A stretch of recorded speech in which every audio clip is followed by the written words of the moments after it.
Am I audible to all of you? Just write in the chat box. Okay. So I am sharing my today's presentation slides with you. Just a minute.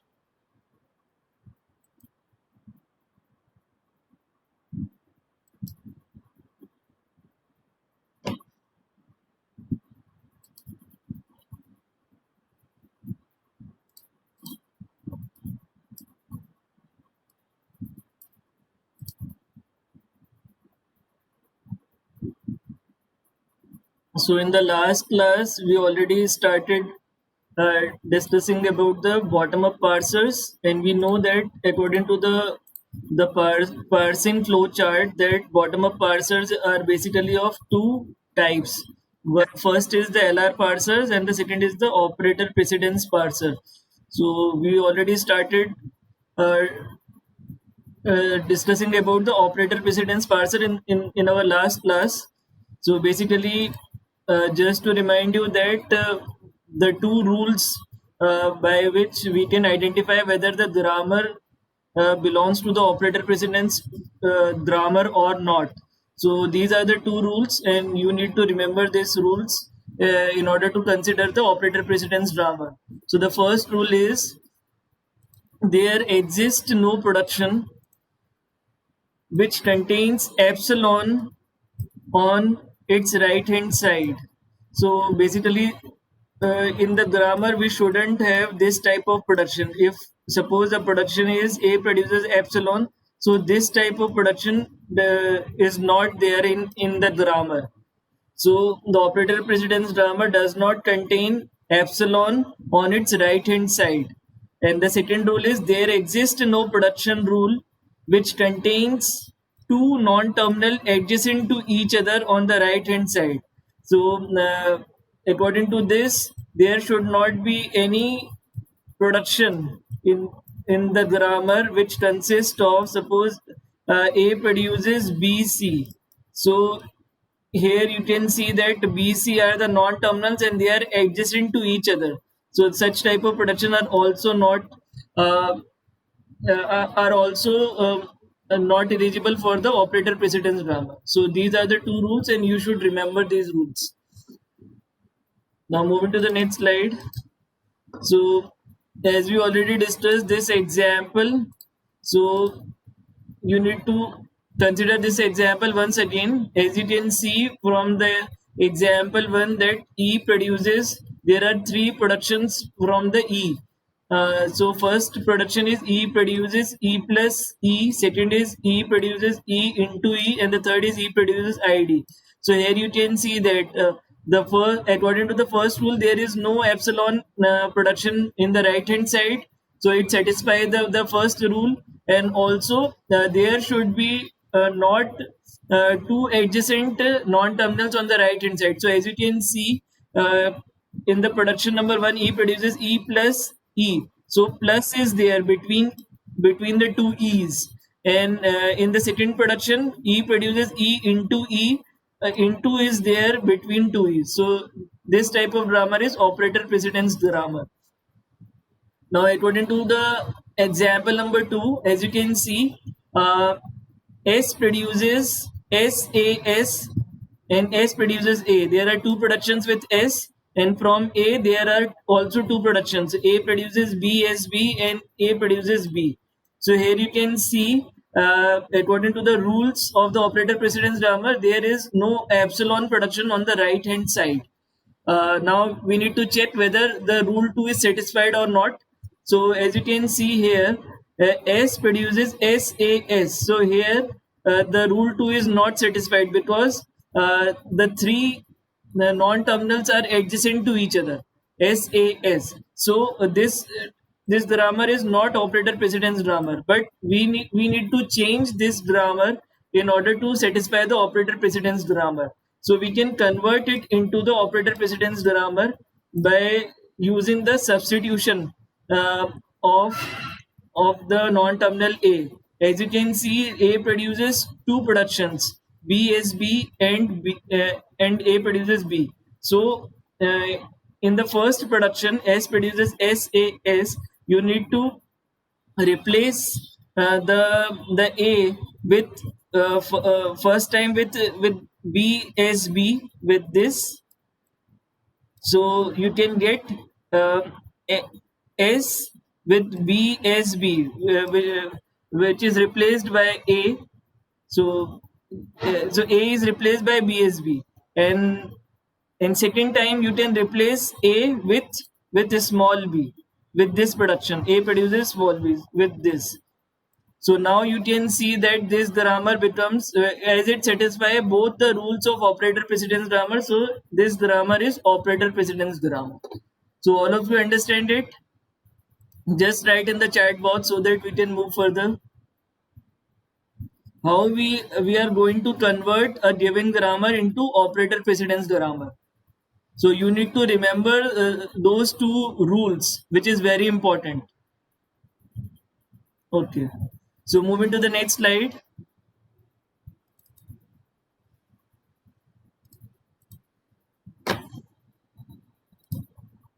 Now operator precedence grammar.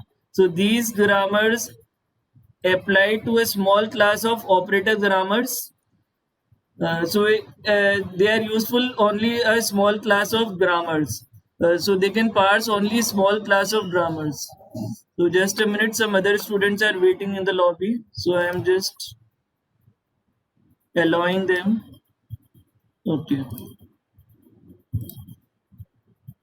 So the second point is operator precedence can only established between the terminals of the grammar. It ignores the non-terminal. So basically, in operator precedence grammar, we are dealing with only the terminals and not the non-terminal. So there are basically three operator precedence relations. So first is, suppose there are two terminals, a and small b. So if a relation is a is greater than b, so it means terminal a has higher precedence than terminal b. And if the relation is of type a is less than b, it means terminal a has lower precedence than terminal b. And if a is equal to b, it means terminals a and b both have the same precedence. So only three types of precedence relations is possible here.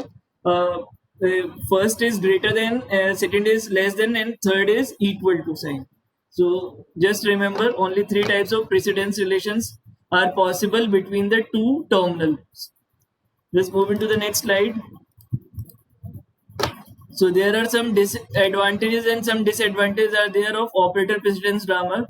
So the first advantage is it implements, the implementation is very easy and simple. In case of operator precedence grammar, the second advantage is the parser is quite powerful for expressions in programming languages. So with the use of operator precedence grammar, we can calculate the expressions or the power of expressions in the mathematical expressions. So third is it is simple to debug, so we can debug this grammar very easily. And the fourth is, which is very important point, this point is very important, it can resolve the ambiguity from the ambiguous grammar. So there are many times a question or objective question has been asked in the competitive exam, that which of the parser uh, is good in order to resolve the ambiguity from the ambiguous grammar. So operator precedence grammar uh, is capable of resolving the ambiguity from the ambiguous grammar. Just remember this point. Now there are some disadvantages as well of operator precedence grammar. So the first disadvantage is the handling of tokens known to have two different precedences becomes difficult. So there can be a situation in the grammar that a particular term, a particular operator is is having two different types of precedences in that particular grammar. This is the disadvantage of operator precedence grammar. The second point is only small class of grammars can be parsed using this parser. It cannot parse a large class of grammars. So this is a disadvantage as well. And the third is it is difficult to handle operators like minus, which can be either unary or binary, and hence have different precedences. So once the minus sign is there in the grammar, so it is difficult to predict whether the minus sign is treated as a unary operator or as a binary operator. So these are some of the disadvantages of operator precedence grammar. So all of you understand it? Just write in the chat box so that we can move further.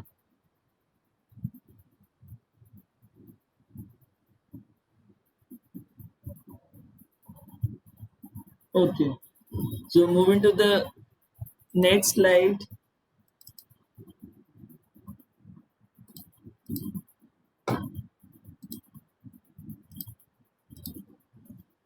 So now comes the operator precedence parser.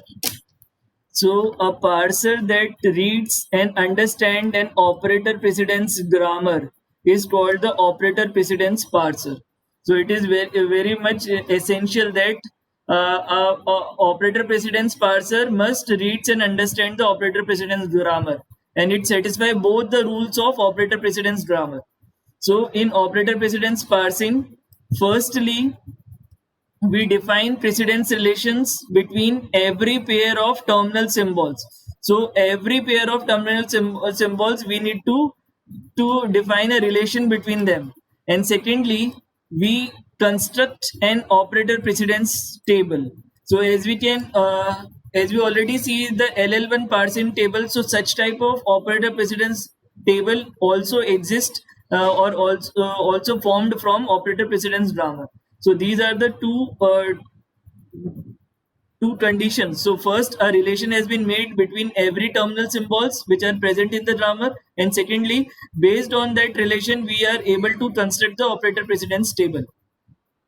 So moving to the next slide.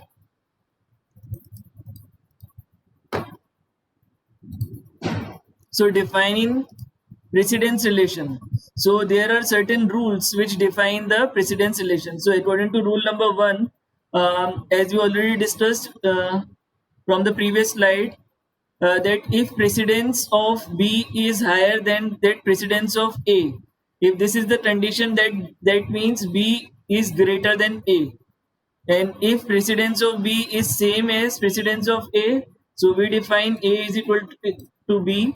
And if precedence of B is lower than that of A, then A is greater than B. So these are the three precedences of considering the relation between two terminals.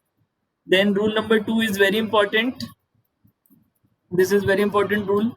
So an identifier, which is abbreviated as ID, an identifier is always given the higher precedence than any other symbol. So it always given the higher precedence. So it is always greater than any of the symbols like plus, minus, divide, into. So ID is having the highest precedence, or even the dollar.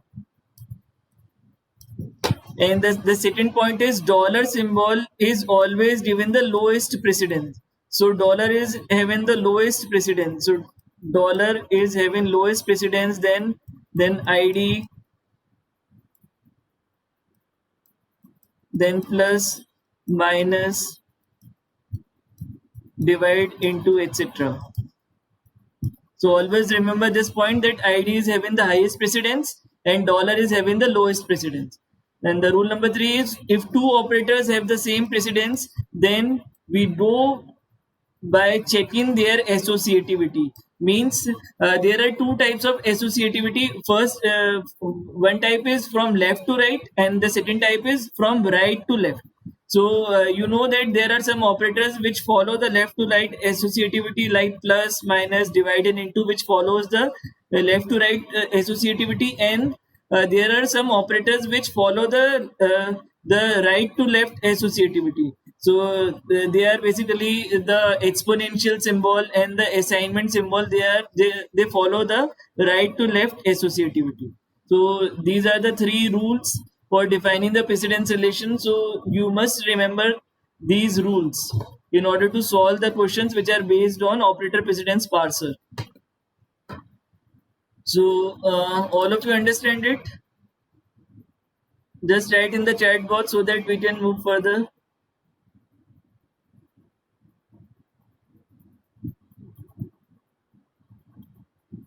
Okay, just remember these rules.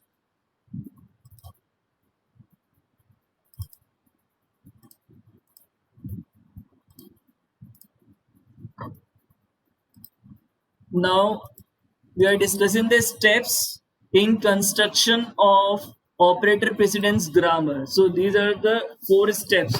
So basically the first step is ensure that the grammar satisfies the prerequisites. Means that the grammar should satisfy the two rules which are based the two rules of operator precedence grammar. So the grammar must be operator precedence grammar. After that, we need to compute the leading and the trailing functions.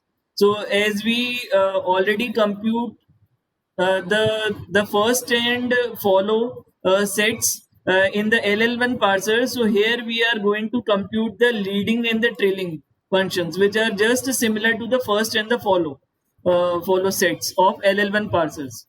So the third point is using the computed leading and trailing functions of step number 2, construct the operator precedence parsing table.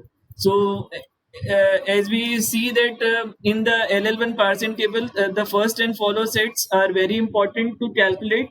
Uh, just in the operator precedence grammar, the leading and the trailing functions are very important uh, to calculate, and after that we are going to construct the operator precedence parsing table, which are based on leading and trailing functions. So the fourth step is parse the string based on the algorithm. So once the operator precedence parsing table we constructed, then based on that table we can also parse the string which is based on the parsing table. So these are the 4 steps. So you need to remember these steps as well.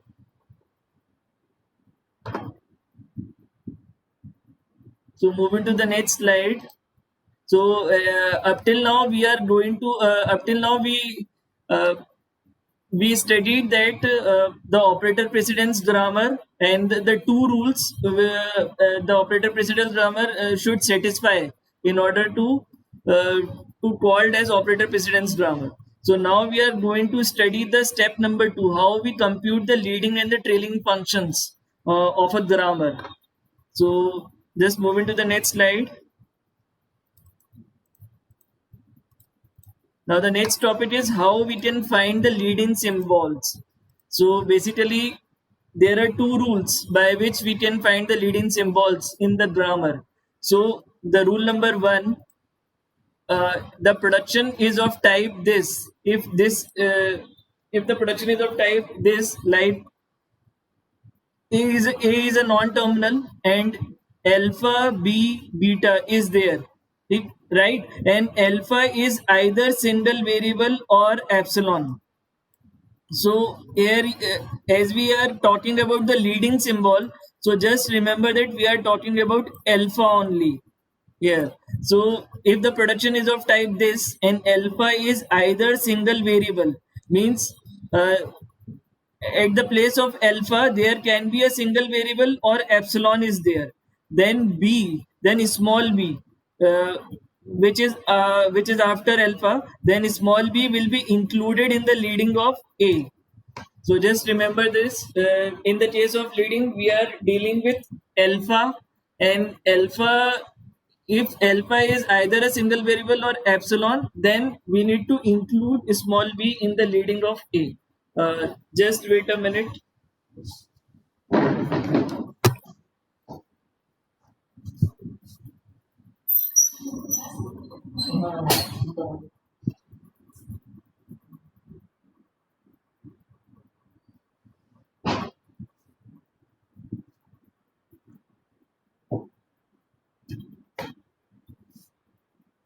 And now the second point is, if the production is of type A produces B alpha. So here A and B are non-terminals, and alpha is a combination of terminal and non-terminal. So it means that all leading B will be included in the leading of A.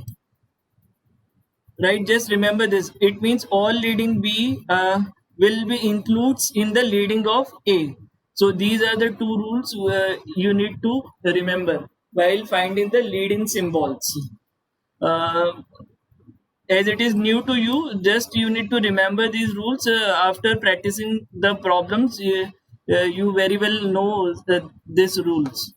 So these are the two rules by which you can find the leading symbols. So moving to the next slide. In the next slide, we are going to find how we can find the trailing symbols. So there are also two rules for finding the trailing symbols. So the production is same as of the leading symbol, but the condition is different. So if the production is of type A produces alpha, B beta, and beta. Now here we are talking about the trailing symbol. So here we are dealing with beta, and beta is either single variable or epsilon. Then small b will be included in the trailing of A. So just remember that if we are talking about the trailing symbol, then we are talking about the beta, and if we are talking about the leading symbol, then we are talking about the alpha.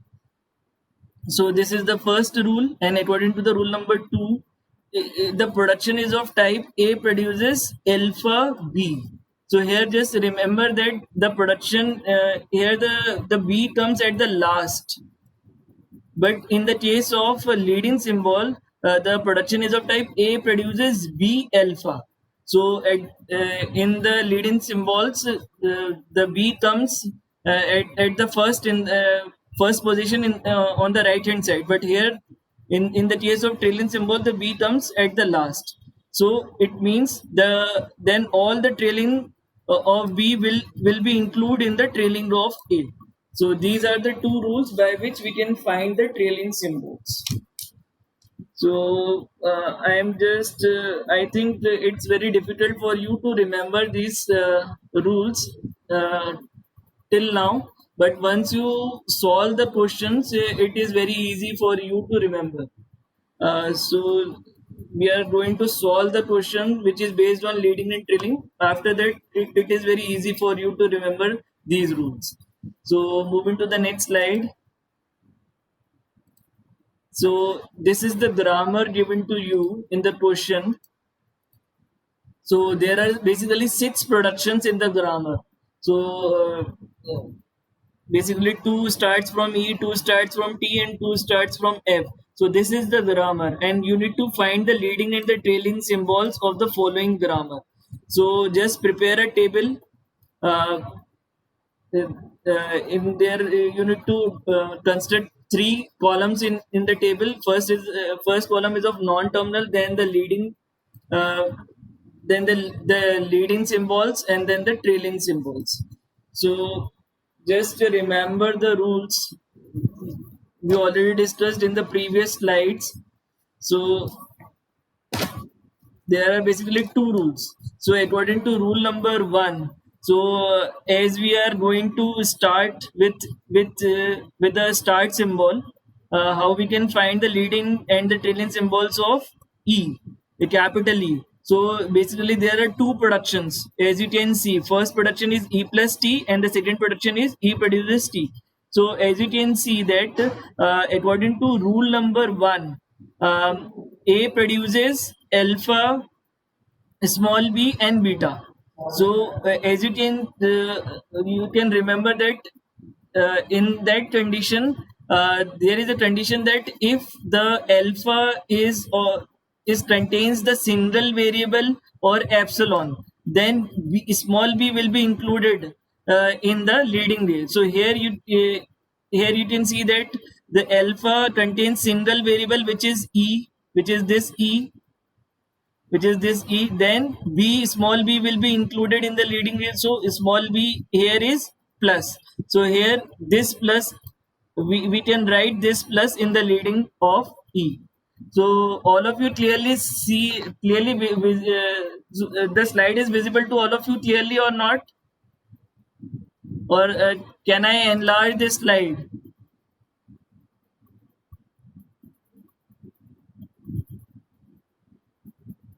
Okay.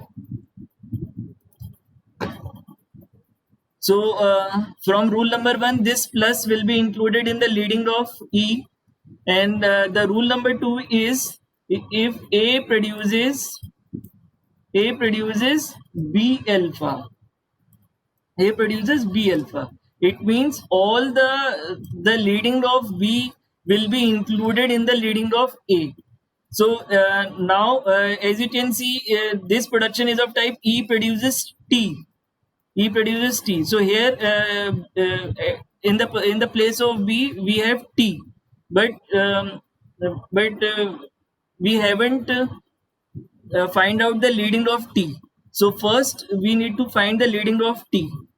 So now we move to find the leading uh, of non-terminal T. So here you can see there are two productions which starts from T.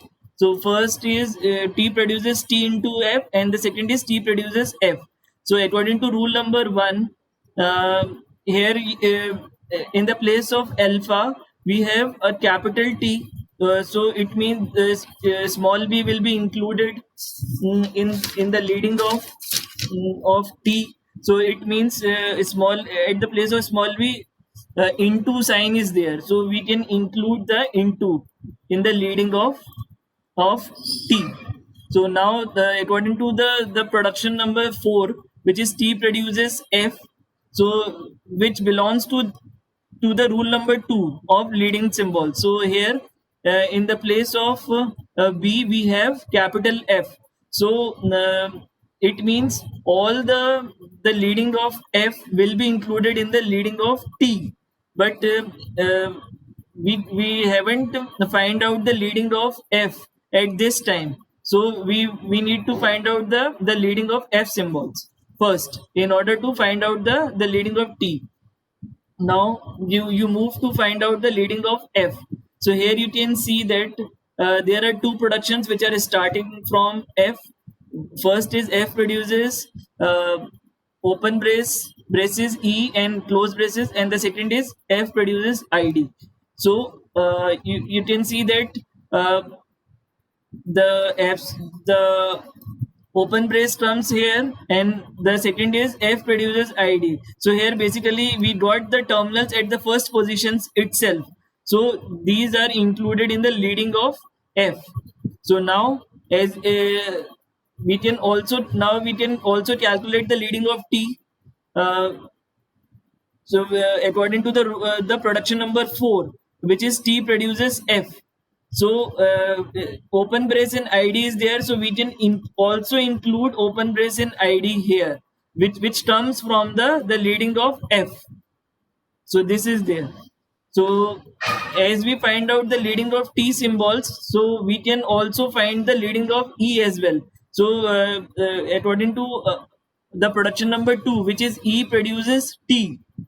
So here according to rule number 2, we have that the leading of E symbols will include the leading of T. So the leading of T contains into, open brace, and ID. So these three symbols, the leading of T will also included in the leading of E as well. So the leading of all the non-terminals will look like this. So all of you understand till now, just write in the chat box.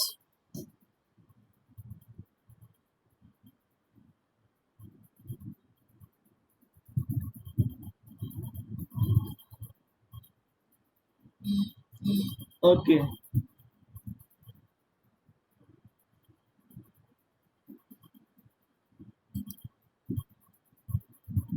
Now, using the two rules of finding the trailing symbols, we find the trailing symbols of these non-terminals. So just the second rule of the trailing symbol is changed to this, like A produces alpha B. So in finding the trailing of um, finding the trailing of A, so we get the B at the last position. So it means the trailing of A will include all the trailing symbols of B. So this is the condition which is different in the rule number 2, which is different in the leading and the trailing symbols. So now we are going to find out the trailing symbols. So as according to the rule number 1, here we have the production E produces, the first production is E produces E plus T. So according to rule number 1 of the trailing symbols,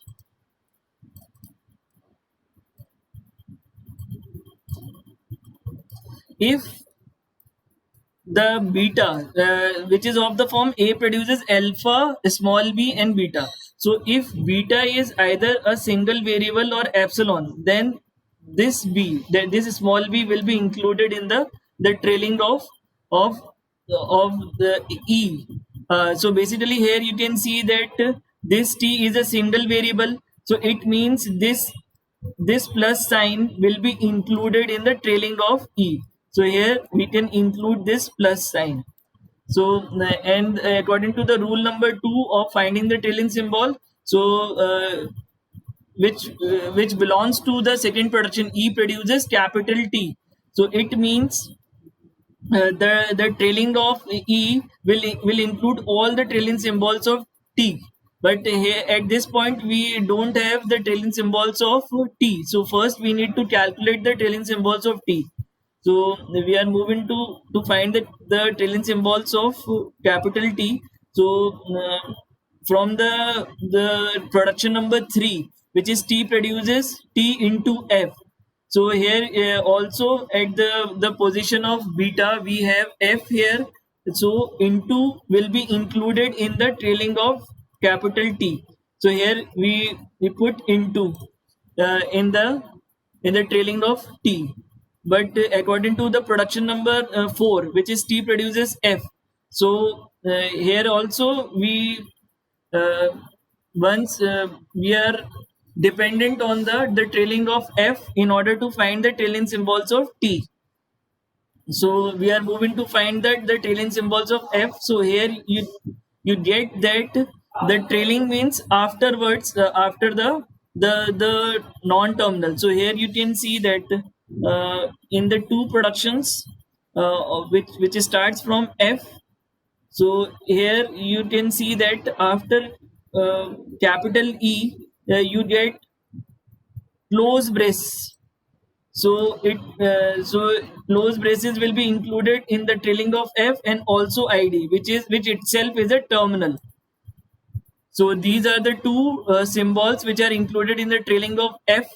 So now we can calculate the trailing of T, which is dependent on the trailing of F. So as the trailing of F contains two symbols, which is close braces and ID, so they are also included in the trailing of T. So here uh, close braces and ideas are also included in the trailing of T. And now we calculate the trailing of E, so which is dependent on the trailing of T. So all the trailing symbols of T are also included in the trailing of E. So into close braces and ID are also included in the trailing symbols of E. So at last this is the set of the trailing sets. This is the all the symbols of the trailing set for all the non-terminals. So all of you understand it? Just write in the chat box so that we can move further. So by using the two rules of trailing and of finding the trailing and leading symbols, we can find out the trailing and leading symbols of all the non-terminals. So first, this is very important. In order to calculate the first, you need to calculate the leading and trailing of all the non-terminals, and after that you are able to to construct the parsing table of operator precedence grammar. Okay. So moving to the next slide.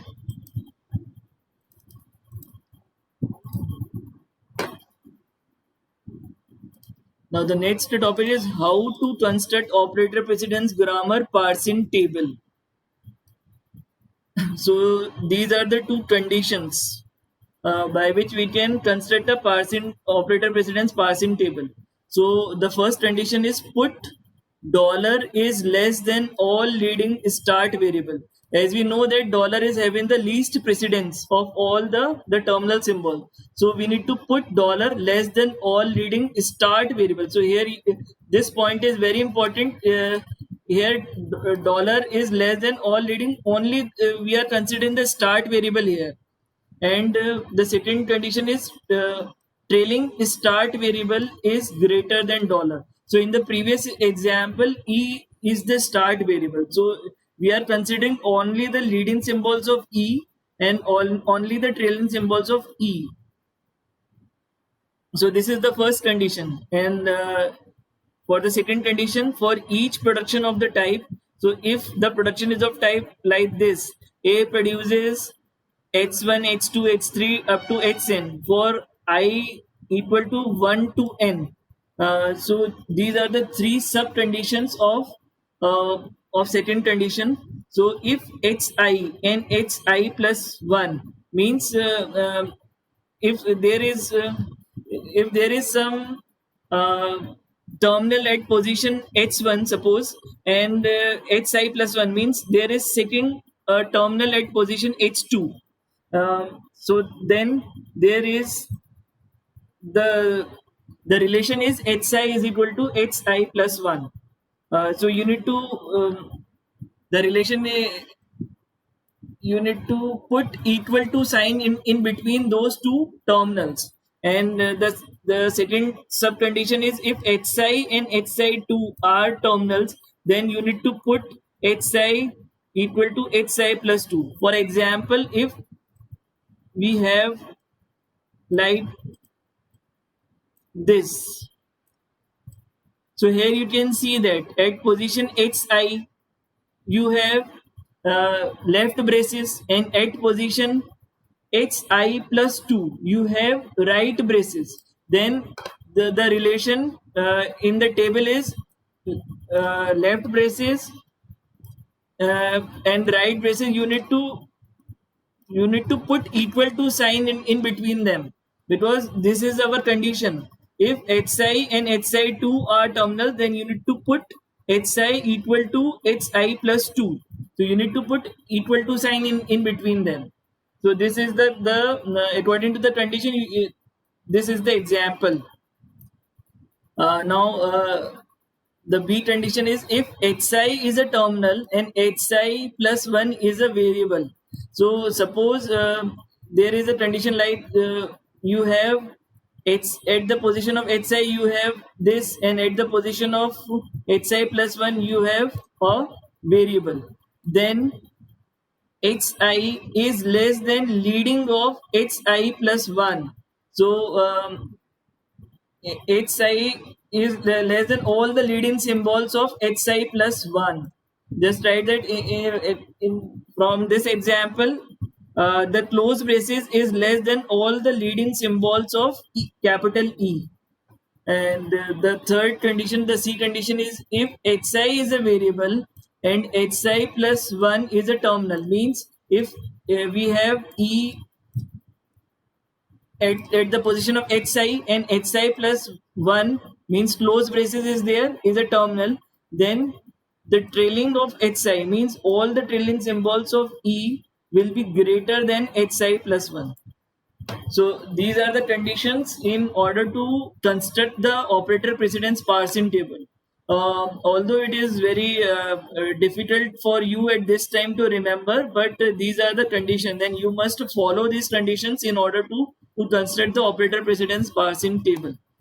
So I am also uh, sharing this the recorded video of this lecture on the college YouTube channel tomorrow, so you can refer this video lecture once again. and prepare notes according from this video lecture in order to understand it better. So all of you understand it. So only 5 minutes are remaining. So I think we should stop at this point because the parsing table construction also takes 10 to 15 minutes. So only 5 minutes are remaining. So that topic cannot be concluded till in the remaining minutes.